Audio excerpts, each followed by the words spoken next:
আল্লাহ রাব্বুল আলামিন সূরাতুন নাহলের মাঝে বলছেন, وأوحى ربك إلى النحل أن اتخذي من الجبال بيوتا ومن الشجر ومما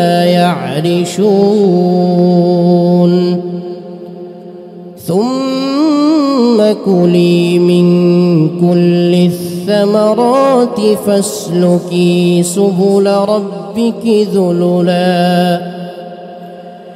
يخرج من بطونها شراب مختلف ألوانه فيه شفاء للناس إن في ذلك لآية لقوم يتفكرون جرب لي الله أكبر আল্লাহ বলছেন, ওয়াআউহা রাব্বুক ইলান নাহল, আমি কিন্তু আপনাদেরকে রবের পরিচয় শিখাচ্ছি। আজ আমার আলোচনার মূল বিষয়বস্তু হচ্ছে রবের পরিচয়। আমাদের রব, আমরা কার ইবাদত করছি, আমাদের সৃষ্টির উদ্দেশ্য কি, কি উদ্দেশ্যে আমাদেরকে দুনিয়াতে পাঠানো হয়েছে। রব্বুল আলামিন বলছেন, ওয়াআউহা রাব্বুকা ইলান নাহলি আন ইত্তাখিযী মিনাল জিবালি বুয়ুতা ওয়া মিনাশ শাজারি ওয়া মিম্মা ইয়ারিশুন। তোমার রব মৌমাছিকে আদেশ করলেন যে তুমি পাহাড়ের মাঝে ঘর নির্মাণ করো, মানুষের যে মাচাল রয়েছে এর মাঝে ঘর নির্মাণ করো, মানুষের ঘর বাড়িতে গাছপালায় ঘর নির্মাণ করো। কাকে আদেশ করেছেন? মৌমাছিকে কে আদেশ করেছেন? আল্লাহ। বর্তমান বিজ্ঞান বলছে যেই মৌমাছি মধু সংগ্রহ করে এই মৌমাছিটা নারী, পুরুষ নয়। সুবহানাল্লাহ বলবেন না? যারা আলেম রয়েছেন তারা বুঝবেন। আল্লাহ রাব্বুল আলামিন বললেন, আনিত্তাখিযী মিনাল জিবালি বুয়ুতা।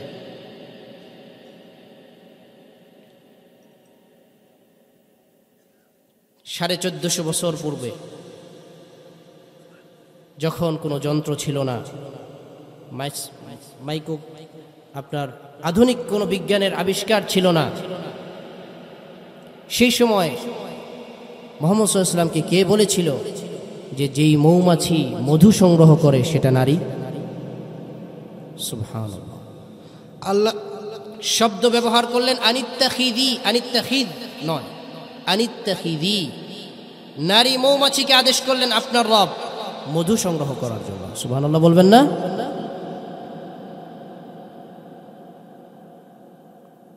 বর্তমান বিজ্ঞান বলছে মৌমাছি যখন মধু সংগ্রহ করার জন্য ঘর থেকে বের হয়, যখন সে মধু সংগ্রহ করতে যায় ঘন্টায় তার গতি থাকে 60 কিলোমিটার, অর্থাৎ একটা গাড়ির সমতলে সে ছুটতে থাকে। সুবহানাল্লাহ বলবেন? এবং এক ফোঁটা মধু সংগ্রহের জন্য মৌমাছিকে 1000 ততাধিক ফুল থেকে মধু সংগ্রহ করতে হয়। অর্থাৎ 1 ছটাক মধু সংগ্রহ করতে তার 1 লক্ষ ততাধিক ফুল থেকে মধুটা সংগ্রহ করতে হয়। মধুর মাঝে রব্বুল আলামিন রেখেছেন শিফা। কোরআনে কারীমের মাঝে 2টা জিনিসকে শিফা বলা হয়েছে। কোরআনে কারীমের মাঝে কয়টা জিনিসকে শিফা বলা হয়েছে? 2টা জিনিসকে শিফা বলা হয়েছে। একটা হচ্ছে মধু, আরেকটা হচ্ছে কোরআন। বলেন না সুবহানাল্লাহ। রব্বুল আলামিন বলছেন, ওয়া নুনাজ্জিলু মিনাল কুরআনি মা হুয়া শিফাউন ওয়া রাহমাতুল লিল মুমিনিন ولا يزيد الظالمين إلا خسارا জোরে বলি আল্লাহু আকবার। আল্লাহ রাব্বুল আলামিন বলেছেন, আমি যেই কোরআনুল কারীমকে অবতীর্ণ করেছি এই কোরআন হচ্ছে মানব জাতির জন্য মহা আরোগ্য। বলেন না সুবহানাল্লাহ।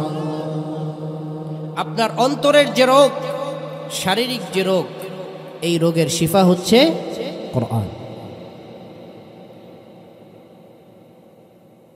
আপনাদেরকে একটা ঔষধ শিখিয়ে দিই, শিখবেন আপনারা?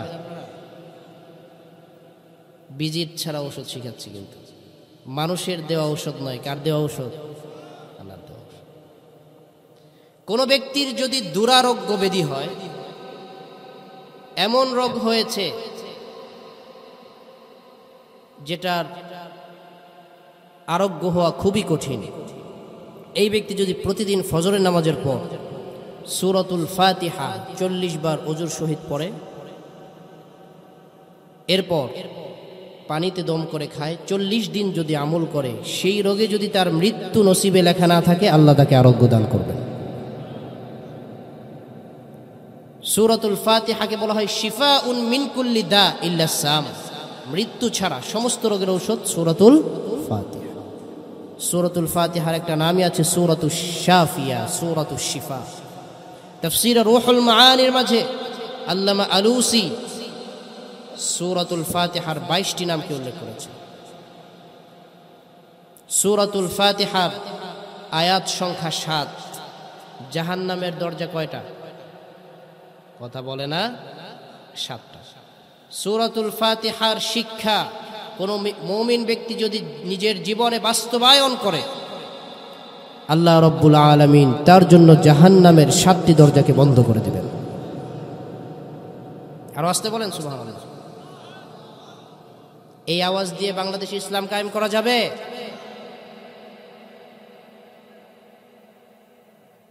আগামীর বাংলাদেশ ইসলামের বাংলাদেশ। এই মাটি হাজী শরীয়তুল্লাহর মাটি, এই বাংলাদেশের মাটি আল্লাহর ওলিদের মাটি। এখানে শাহজালাল ঘুমিয়ে রয়েছে,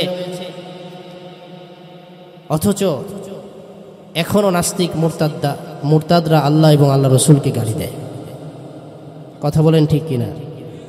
স্পষ্ট ভাষায় বলছি, যে দেশের সূর্য ওঠে আজানের ধ্বনিতে, যে দেশের সূর্য ডোবে আজানের ধ্বনিতে, যে দেশের 95% মানুষ মুসলমান, সে দেশে যদি কোনো নাস্তিক মুরতাদ আল্লাহ এবং আল্লাহ রসুলকে গালি দেয়, কোনো মুসলমান ঘরে বসে থাকবে না।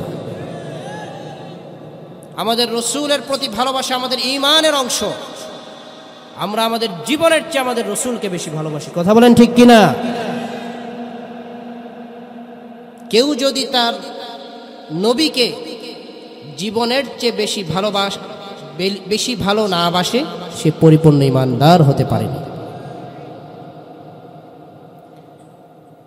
আল্লাহ রাব্বুল আলামিন বললেন, ثم كلي من كل الثمرات فاسلكي سبل ربك ذللا يخرج من بطونها شراب مختلف ألوانه فيه شفاء للناس। জোরে বলেন আল্লাহু আকবার।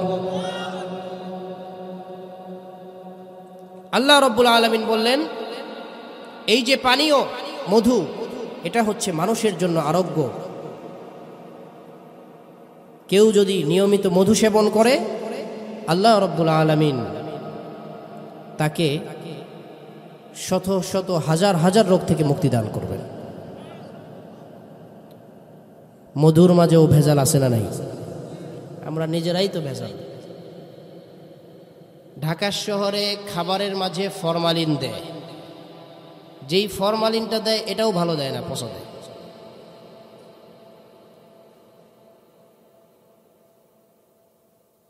সুবহানাল্লাহ। মানুষের খাবারের মাঝে বিষ মিশানো জায়েজ আছে কি? সম্পূর্ণ হারাম। আল্লাহ রাব্বুল আলামিন, তোমরা কি মনে করেছো আমি তোমাদেরকে অনর্থক সৃষ্টি করেছি? তোমার সৃষ্টির মাঝে কোনো উদ্দেশ্য নাই, এটাকে তুমি মনে করেছো নাকি? আল্লাহ রাব্বুল আলামিন বলছেন, হে মানুষ, তুমি কি মনে করেছো তুমি আমার কাছে ফিরে আসবে না? না না, এমন হবে না। তোমার সৃষ্টির উদ্দেশ্য রয়েছে, কোন উদ্দেশ্যে মানুষকে সৃষ্টি করা হয়েছে? রব্বুল আলামিন বলছেন, ওয়ামা খালাকাতুল জিন্না ওয়াল ইনসা ইল্লা লিয়াবুদুন। জোরে বলি আল্লাহু আকবার। আল্লাহ রব্বুল আলামিন বলছেন, আমি মানুষকে এবং জিন জাতিকে সৃষ্টি করেছি শুধুমাত্র আমি রব্বুল আলামিনের ইবাদত করার জন্য।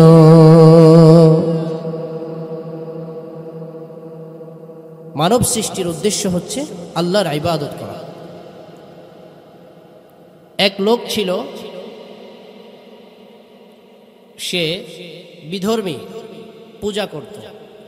আমাদের পার্শ্ববর্তী দেশ ইন্ডিয়াতে 150 কোটি মানুষ বসবাস করে। কত কোটি মানুষ? তাদের ভাষা আছে 100-র উপরে। সুবহানাল্লাহ বলবেন না? কত বিশাল দেশ। আমাদের ভাষা কয়টা? একটা, বাংলা ভাষা। আমরা বাংলা ভাষায় কথা বলি। তাদের ভাষাই আছে 100-র উপরে। উর্দু, হিন্দি, বাংলা, তামিল, আরো অনেক আছে। তাদের 200 কোটি খোদা, দেবতা। নাউজুবিল্লাহ বলেন। আল্লাহ বলছেন, ইন্নাশ শিরকা লাযুলমুন আযীম। শিরক হচ্ছে মহা অন্যায়। এটা যে কত বড় অন্যায় এটা ভাষায় প্রকাশ করার মতো নয়। তো তাদের 200 কোটি দেবতা। এক লোক, সে এক মূর্তির পূজা করত। এক লোক ভালো কাজ করলে বলে, তু তো ইনসান নেই, তু তো ভগবান হ্যায়, বাস পূজা করা শুরু করে দেয়। সাপের পূজা করে, হাতির পূজা করে, গরুর পূজা করে। করে কিনা? সাপ একটা মরে গেছে, এটাকে শুটকি বানায় সুন্দর করে সামনে রেখে এটা সেজদা দেয়। বলে না নাউজুবিল্লাহ। আল্লাহ আমাদেরকে হেফাজত করেন। আল্লাহ আমাদের ঈমান আমলকে হেফাজত করেন। বলে না আমিন। আল্লাহ রাসূল বলেছেন, শেষ জামানায় ঈমানকে রক্ষা করা এতটা কঠিন হবে, হাতের তালুর মাঝে জ্বলন্ত অঙ্গার হাতের তালুর মাঝে রাখা যেমন কঠিন, নিজের ভিতরে ঈমানটাকে রাখা এত কঠিন হয়ে যাবে। আল্লাহ রাসূল বলেছেন, ইউসবিহু মুমিনান ওয়া ইউমসি কাফিরান ওয়া ইউমসি মুমিনান ইউসবিহু কাফিরান। বলেন নাউযুবিল্লাহ। সকালবেলা ব্যক্তি মুমিন থাকবে, সন্ধ্যাবেলা কাফের হয়ে যাবে। সন্ধ্যাবেলা মুমিন থাকবে, সকালবেলা ঈমান হারা হয়ে কাফের হয়ে যাবে। আল্লাহ আমাদের ঈমানকে হেফাজত করুন। তো এই ব্যক্তি সবসময় এই মূর্তির নাম হচ্ছে সামাদ। মূর্তির নাম কি? সামাদ। মূর্তিকে সারাদিন ডাকে সে। তো সামাদ সামাদ বলতে বলতে একদিন হঠাৎ করে 18 বছর যাবৎ সামাদ মূর্তির পূজা করে। সকালবেলা হঠাৎ করে একদিন বলে ফেলছে, ইয়া সমাদ। কি বলে ফেলছে? সমাদ কার নাম? বলেন না, আমাদের রবের নাম। সমাদ কার নাম? আল্লাহ রাব্বুল আলামিন বলছেন, কুল হুয়াল্লাহু আহাদুনিল্লাহুস সামাদ লাম ইয়ালিদ ওয়া লাম ইউলাদ ওয়া লাম ইয়াকুল লাহু কুফুয়ান আহাদ। বলেন না আল্লাহু আকবার। হে নবী, আপনি বলে দিন, আল্লাহ এক, একক, তার কোনো শরীক নাই। তিনি নির্মুখাপেক্ষী, তিনি কারো মুখাপেক্ষী নন। লাম ইয়ালিদ ওয়া লাম ইউলাদ, আল্লাহকে কেউ জন্ম দেয়নি, আল্লাহ কাউকে জন্ম দেননি। ওয়া লাম ইয়াকুল লাহু কুফুয়ান আহাদ, আল্লাহর সমকক্ষ আকাশ আর জমিনে কেউ নেই। সমাদ যখন আল্লাহর নাম, এই বিধর্মী ইয়া সমাদ বলে ফেলছে। আল্লাহ তাআলার সাথে সাথে ফেরেশতাকে বললেন, কি ব্যাপার, আমার বান্দা আমাকে ডাকে কেন? ফেরেশতা বলছে, আল্লাহ ও তো আপনাকে ডাকে না, ও তো ওর মূর্তিকে ডাকছে। কয় না, ও তো সমাদ বলছে, আমি 18 বছর ধরে আমার বান্দার মুখের দিকে তাকিয়ে আছি যে আমার এই বান্দা ভুল করে হলেও যেন আমাকে একবার ডাক দেয়, আমি তাকে ক্ষমা করে দেব। আমাদের রব কি আপনি জানেন? হযরত ওমর ইবনে খাত্তাব রাদিয়াল্লাহু আনহু, খলিফাতুল মুসলিমিন, আমিরুল মুমিনিন, তিনি ওনার অভ্যাস ছিল রাতের বেলা চাদর মুড়ি দিয়ে তিনি পাহারা দিতেন, তার রাজ্যের কোনো প্রজা ক্ষুধায় কষ্ট করছে কিনা। এরকম শাসক বাংলাদেশে আছে? আল্লাহ যেন তৈরি করে দেন, বলেন আমিন। আল্লাহ যেন বাংলাদেশে ইমারতে ইসলামিয়ার জন্য কবুল করেন, বলেন আমিন। আলেমদের মাঝে যে মতানৈক্য ইখতিলাফ রয়েছেন, আল্লাহ যেন সব মিটিয়ে ইত্তেফাক করে দেন, বলেন আমিন। হযরত ওমর ইবনে খাত্তাব রাদিয়াল্লাহু আনহু তিনি রাতের বেলা চাদর মুড়ি দিয়ে হাঁটছেন। দেখলেন এক ব্যক্তি মদ খেয়ে মাতাল হয়ে যাচ্ছে। এই ব্যক্তি এত বড় মদখোর, এক বোতল মদ বাজারে খাইছে আর এক বোতল ক্যাতকুলির নিচে নিয়ে যাচ্ছে। মদটা যাতে কি থাকে, গরম থাকে, শীতের রাত তো। হযরত ওমর ইবনে খাত্তাব দেখলেন কি ব্যাপার, মানুষের মতো দেখা যায়, ডাক দিলেন, এই থামো। ওমরের ডাক শুনে ওর মাতলামি চলে গেছে। সুবহানাল্লাহ বলবেন না? বুঝতে পারছে এটা অন্য কারো ডাক না, ওর কলিজা শুকায় গেছে। এবার ওমর ইবনে খাত্তাব কাছে এসে বসলেন, কি ব্যাপার, কোথায় যাচ্ছ? আমি তো বাড়িতে যাচ্ছি, মায়ের জন্য দুধ নিয়ে যাচ্ছি। ওমর ইবনে খাত্তাব বলেন, আচ্ছা খুব ভালো কথা, কোথায় দেখি তোমার দুধ, দাও দেখি।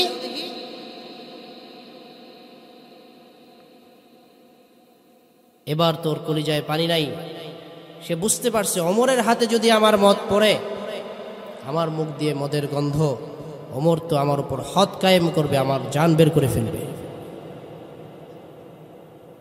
হযরত ওমর ইবনে খাত্তাবের থেকে এই ব্যক্তি বাঁচার জন্য গোপনে আল্লাহকে ডাক দিলেন, হে আল্লাহ, আজ যদি আপনি আমাকে ওমরের হাত থেকে বাঁচিয়ে দিতে পারেন, আপনার নামে শপথ করে বলছি আর কোনোদিন মদ খাবো না। বোতল বের করে হযরত ওমরের হাতে দিলেন। ওমর ইবনে খাত্তাব বোতল দেখে বলছে, মাশাআল্লাহ, দুধ তো গরমই আছে, ঠিক আছে যাও। এবার তো মদখোর যাচ্ছে না, কি ব্যাপার, এটা তো মদ। আমিরুল মুমিনিন, আমি এখন সত্য কথা বলতেছি, এটা দুধ না, এটা মদ ছিল। এখনই আল্লাহ এটাকে দুধ বানিয়ে দিয়েছে। সুবহানাল্লাহ বলবেন না? আমাদের রব তো তিনি, যিনি মুহূর্তের মাঝে মদকে দুধ বানাতে পারেন।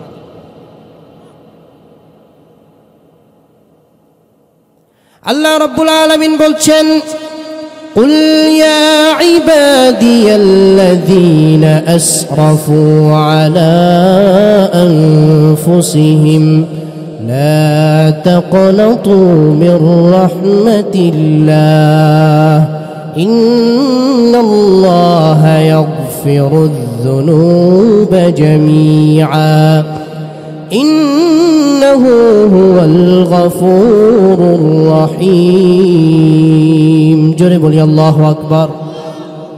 আল্লাহ বলছেন, হে নবী, আমার প্রিয় বান্দাদেরকে আপনি জানিয়ে দেন, লা তাকনাতু মির রাহমাতিল্লাহ, তোমরা আল্লাহর রহমত থেকে নিরাশ হয়ো না। ইন্নাল্লাহা ইয়াগফিরুয যুনুবা জামিআ, কোরআনের শব্দের দিকে খেয়াল করুন। আল্লাহ বলছেন ইন্নাল্লাহা, নিশ্চয়ই আল্লাহ। আল্লাহ এমনিই বলতে পারতেন, তাকিদ দিয়ে বললেন ইন্না, অবশ্যই, নিশ্চয়ই। ইন্নাল্লাহা ইয়াগফিরুয যুনুবা, আয-যুনুব, এখানে আবার আলিফ লাম যুনুব শব্দের শুরুতে। যারা আলেম আছেন বুঝতে পারবেন আলিফ লাম কয়েকটা অর্থে আসে, তার মধ্যে একটা এটাও আছে, লা লিল জিন্স আও লিল ইস্তিগরাক, সামগ্রিকতা বোঝায়, জাতিসত্তা বোঝায়, অর্থাৎ তোমার যত পাপ রয়েছেন ক্ষমা করে দিবেন কে? আরো আসতে বলেন কে? আল্লাহ। এরপরে আল্লাহ আবার বললেন জামিআ, একটু পাপও রেখে দিব না, সব ক্ষমা করে দিব। ইন্নাল্লাহা ইয়াগফিরুয যুনুবা জামিআ ইন্নাহু হুয়াল গফুরুর রহিম, আল্লাহ তো তিনি, যিনি মানুষকে ক্ষমা করতে ভালোবাসেন। বলেন না সুবহানাল্লাহ। আল্লাহ বলছেন, তুমি আমাকে খুঁজে পাও না বান্দা, জানো আমি কোথায় আছি? আল্লাহ রাব্বুল আলামিন বলছেন وَإِذَا سَأَلَكَ عِبَادِي عَنِّي فَإِنِّي قَرِيبٌ أُجِيبُ دَعْوَةَ الدَّاعِ إِذَا دَعَانِ فَلْيَسْتَجِيبُوا لِي وَلْيُؤْمِنُوا بِي لَعَلَّهُمْ يَرْشُدُونَ জোরে বলি আল্লাহু আকবার وَإِذَا سَأَلَكَ عِبَادِي عَنِّي فَإِنِّي قَرِيبٌ আমার বান্দা যখন আমাকে ডাকবে সে যেন জেনে রাখে আমি তার কাছেই রয়েছি। বলেন না সুবহানাল্লাহ। আল্লাহ আমাদের কাছে আছেন, আমি ডাকলেই আমার রবকে পাবো। দিনের বেলা মানুষ কাজ করে, যত রাত হতে থাকে মানুষের দরজা বন্ধ হতে থাকে, লাইট কমতে থাকে, ঠিক কিনা? রাত যত গভীর হয় আমার রবের দরজা তত খুলতে থাকে। হাদিসে এমনও পাওয়া যায় ইয়ানজিলু রাব্বুনা তাবারাকা ওয়া তাআলা ইলা সামাঈদ দুনিয়া। সুবহানাল্লাহ বলেন। রাতের শেষ অংশে, শেষ তৃতীয়াংশে রব্বুল আলামিন প্রথম আসমানে চলে আসেন বান্দার ডাকে সাড়া দেওয়ার জন্য। আলা মিন মুস্তাগফিরিন ফাগফির লাহু আলা মিন মুস্তারজিকিন ফারযুকা আলা কাযা আলা কাযা। আল্লাহ ডাকতে থাকেন, কারো কোনো প্রয়োজন আছে কি? আমি তোমার প্রয়োজন পূরণ করে দিব। তোমার ক্ষমা প্রয়োজন দিয়ে দিব, তোমার সম্পদ প্রয়োজন দিয়ে দিব। আল্লাহ রাব্বুল আলামিন আমাদেরকে কথাগুলোর উপর আমল করার তৌফিক দান করুন, বলি আমিন।